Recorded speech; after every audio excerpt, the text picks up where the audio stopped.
Ils sont venus au grand complet, les joueurs du Syli national à la présidence de la République ce jeudi 19 janvier 2012, entourés par l'encadrement technique, la Fédération guinéenne de football, le ministère des Sports et des anciennes gloires du football guinéen. L'enjeu, recevoir le drapeau national des mains du président de la République, professeur Alpha Condé. Moment chargé d'émotions et de défis au compte de la CAN 2012 qui va débuter samedi 21 janvier prochain.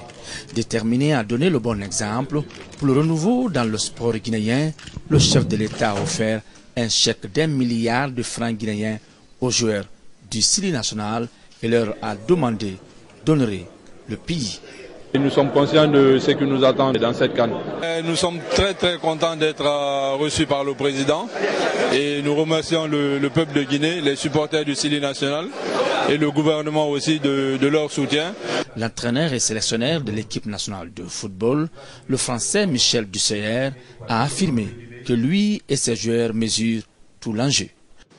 Nous avons bien travaillé jusqu'à aujourd'hui et nous espérons que nous allons tirer tous les fruits de notre préparation, et ce, dans le cadre de porter haut les couleurs de la Guinée lors de la phase finale de cette Coupe d'Afrique.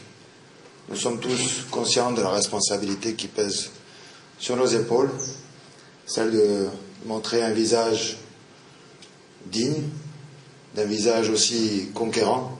Très touché par l'engagement du président de la République qui, l'espace d'une semaine, a offert 500 millions de francs guinéens au Comité national du soutien au Syli national pour la CAN 2012 et 1 milliard de francs guinéens directement aux joueurs comme bonus pour cette compétition, a dit que la Fédération guinéenne de football s'engage à promouvoir le renouveau.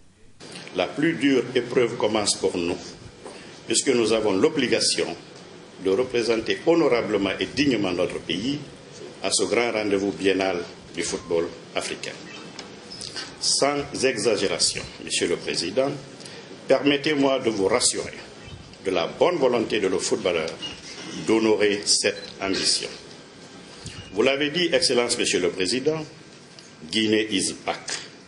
Nous nous approprions de cette assertion pour la démontrer à la face de l'Afrique et au reste du monde pendant cette compétition intercontinentale.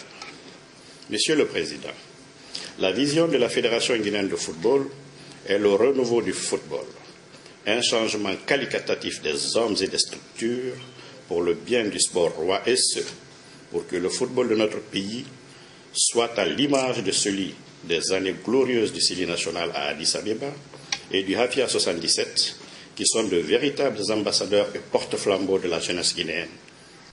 Dans son discours de circonstance, le président de la République a beaucoup insisté sur l'esprit patriotique.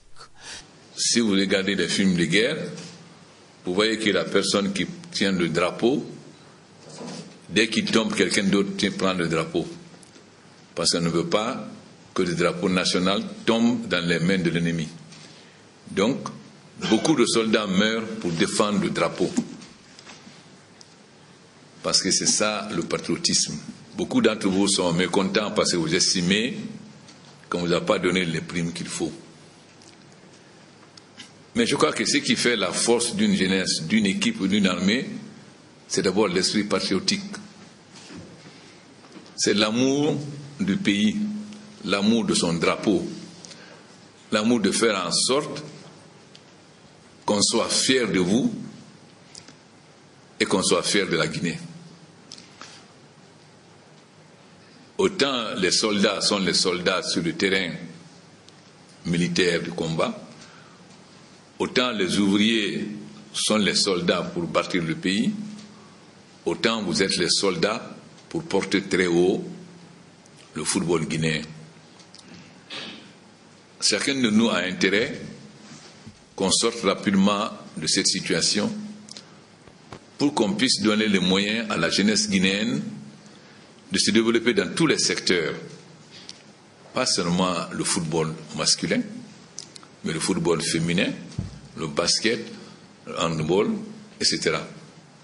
Les anciennes gloires du football guinéen promettent de leur côté prodiguer de sages conseils aux joueurs afin qu'ils ramènent de bons résultats. Notre moment à nous, quand on jouait, avec 20 000 francs pour 1 mois, 2 mois, on faisait tout. À domicile comme à l'extérieur.